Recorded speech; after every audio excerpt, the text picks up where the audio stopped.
Welcome back to my channel. আশা করি প্রত্যেকে ভালো আছেন।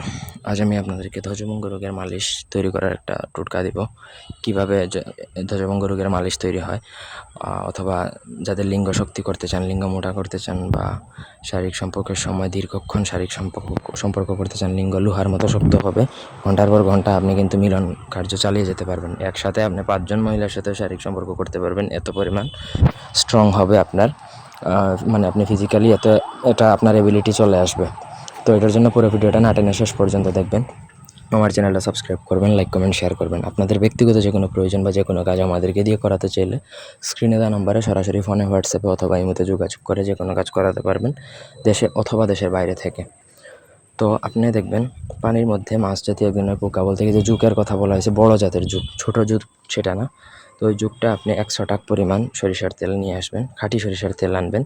তারপর আপনাকে ওই সরিষার তেলের মধ্যে ওই জুকটা ছেড়ে দিবেন। তারপর পাতিলটা উষ্ণ গরম আগুনে আঁচ দিতে থাকবেন। তেল গরম হলে তার মধ্যে একটা বড় জুক ছাড়িয়ে দিয়ে আরও আঁচ দিতে থাকুন, যতক্ষণ না তেলের রঙটা বদলে বা কালারটা পরিবর্তন না হয়।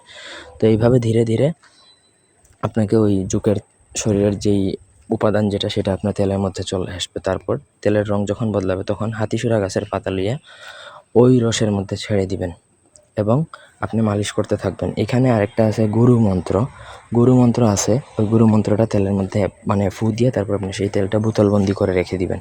তারপর আপনি প্রত্যেক দিন একবার করে মালিশ করবেন। এইভাবে 1 সপ্তাহ মালিশ করার মাত্রই কিন্তু আপনার লিঙ্গ এত পরিমাণে স্ট্রং হবে যে আপনার কল্পনারও বাইরে। আর পুরো তেলটা কমপ্লিট মালিশ করার পর আপনার লিঙ্গ এত পরিমাণে বৃদ্ধি পাবে, লম্বা হবে, মোটা হবে এবং আপনি ঘন্টার পর ঘন্টা শারীরিক সম্পর্ক করে যেতে পারবেন, গ্যারান্টি দিচ্ছি। এই টোটকা চাইলে আপনারা আমাদের থেকেও নিতে পারেন।